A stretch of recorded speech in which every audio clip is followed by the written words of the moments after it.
রাধার শরীরে বিষ ছড়িয়ে পড়ছে কানাই। কানাই কোনো পথ, কোনো উপায় তো থাকবে যাতে রাধা বাঁচতে পারে। কিছু তো থাকবে। পথ আছে। কি? সংসারে একজনই ব্যক্তি আছেন যে সংসারের সমস্ত বিষের খোঁজও রাখেন আর তার ওষুধেরও। কে? কে কানাই? নীলকণ্ঠ মহাদেব।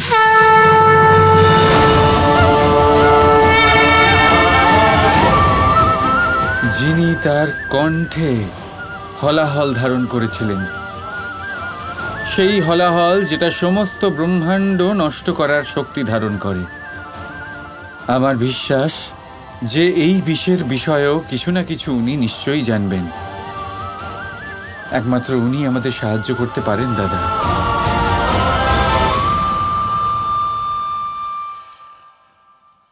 মহাদেব মহাকালীকে ভালোবাসেন, তাই উনি বুঝবেন।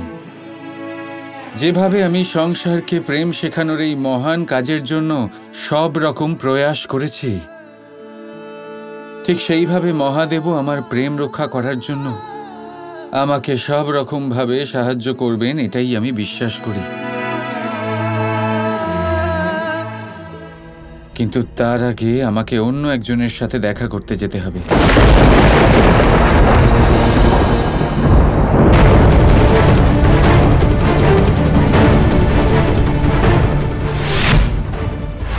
আপনি ভেতরে যেতে পারবেন না। আমাকে ভেতরে যেতে হবে দেবী। রাধার প্রাণ সংকটে রয়েছে।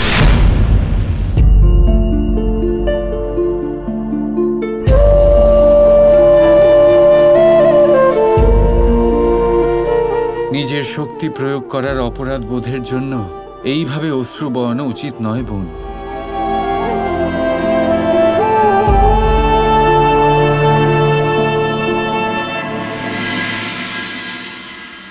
জ্যেষ্ঠ, যখন অপরাধ হয়েছে তখন অপরাধ বোধ আর গ্লানি তো হবেই, তাই না?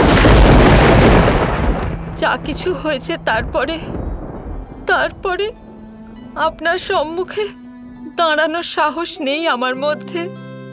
যে তার কর্ম করেছে তার আবার লজ্জা কিসের? আপনার গ্লানি হওয়া উচিত নয়।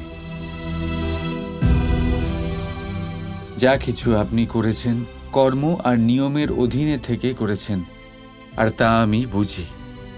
হ্যাঁ হ্যাঁ করেছি, কিন্তু এটাও তো সত্যি যে রাধার প্রাণের ওপর যে সংকট এলো সেটার নিমিত্ত জ্যেষ্ঠ, সেটার নিমিত্ত কোনো না কোনোভাবে আমি হয়েছি। আর সেই পাপের জন্য আমি আপনার কাছে ক্ষমা কি করে চাইবো যখন আমি নিজেকেই ক্ষমা করতে পারছি না?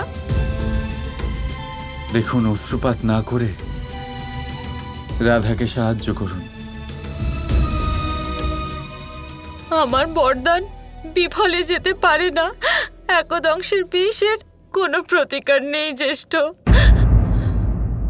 আমি কি করে রাধা সাহায্য করতে পারি? কি করে?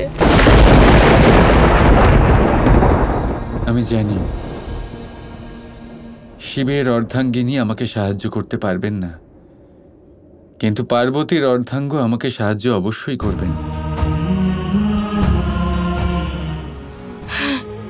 চলুন বোন, রাধার কাছে বেশি সময় নেই।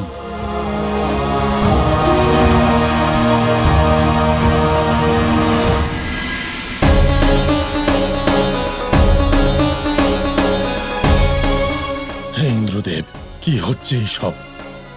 রাতের দ্বিতীয় প্রহরও পার হয়ে গেল, কিন্তু রাধার জ্ঞান এখনো ফিরল না। কিছু চমৎকার করুন, চমৎকার দেখান। রাধা,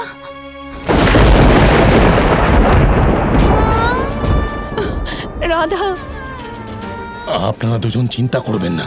আয়ান গেছে মথুরা সব থেকে শ্রেষ্ঠ বৈদ্যকে আনতে। তিনি চিকিৎসা করবেন রাধার।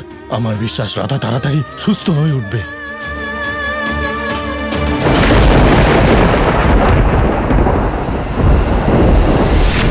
হে মহাদেব, আপনি হলাহল পান করে সমস্ত ব্রহ্মাণ্ড রক্ষা করেছেন, সমস্ত ব্রহ্মাণ্ডকে বাঁচিয়েছেন। এই সংসারে এমন কোনো বিষ নেই যার বিষয়ে আপনার জ্ঞান নেই। দয়া করে আমাকে সাহায্য করুন। হে আমার আরাধ্য, এখানে প্রশ্ন বিষ নিয়ে নয়, বরদানের। বিষের প্রভাব তো বিফল করা যেতেই পারে, কিন্তু বরদান কি করা যায় না? একদংশের পুরো বিষ দেবী রাধার সমস্ত শরীরে ছড়িয়ে পড়েছে, আর এখন ওনার মৃত্যু নিশ্চিত।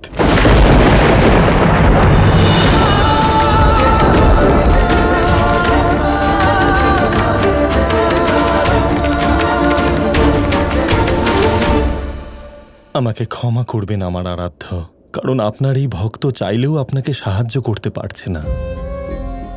আমার অর্ধাঙ্গিনী মহাকালীর করা এই কর্মের ভাগ অর্ধেক আমারও, তাই প্রায়শ্চিত্ত স্বরূপ আমি এর পরিণাম ভোগ করার জন্য প্রস্তুত আরাধ্য।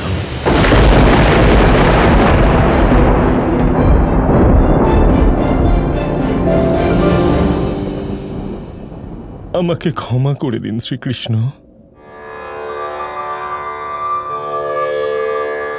আপনি ক্ষমা কেন চাইছেন মহাদেব?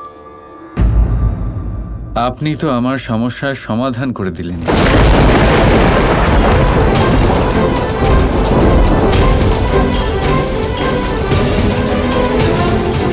কিরকম সমাধান জ্যেষ্ঠ? আপনি স্বয়ং তা দেখবেন।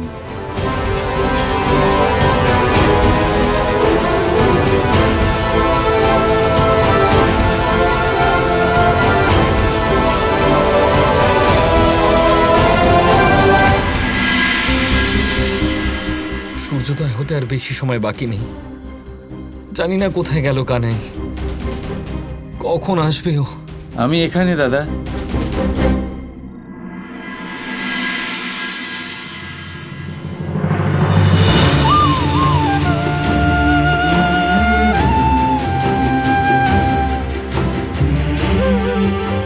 আপনি নিশ্চিন্ত থাকুন দাদা, চিন্তার কোনো কারণ নেই। রাধার শরীর থেকে বিষ বের করার উপায় আমি পেয়ে গেছি। সত্যি কানাই? তাহলে দেরি কিসে? তাড়াতাড়ি গিয়ে রাধা শরীর থেকে সমস্ত বিষ বের করে দাও, বাঁচিয়ে নাও আমাদের রাধাকে। না দাদা, আমি সম্পূর্ণ বিষ বের করতে পারবো না।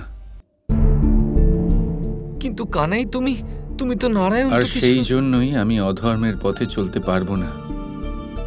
আপনিও জানেন, যদি আমি চাই তাহলে রাধার শরীর থেকে সমস্ত বিষ গ্রহণ করতে পারি, মহাকালীর বরদান বিফল করতে পারি, কিন্তু এটা অধর্ম হবে।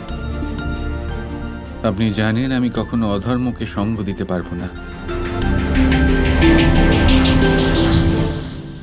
কৃষ্ণ মহাকালীর বরদানের মানও রাখবে, কৃষ্ণ তার ধর্মও পালন করবে। রাধার প্রাণ অবশ্যই বাঁচাবে দাদা। কিন্তু এটা কিভাবে সম্ভব কানাই? তুমি এটা কি করে করবে? শীঘ্রই আপনি বুঝতে পারবেন। এখনকার জন্য আমি শুধু আপনাকে এটাই বলবো যে আগামী 15 দিন অত্যন্ত কঠিন হতে চলেছে, আর প্রত্যেক মুহূর্তে আমার আপনার সাহায্যের প্রয়োজন হবে।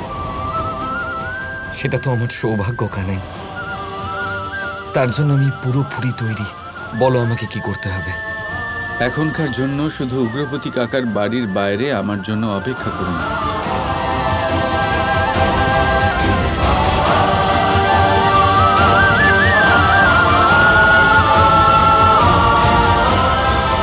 রাধার সাথে দেখা করার জন্য একটা নতুন রূপ ধারণ করার সময় নিকটে এসে গেছে।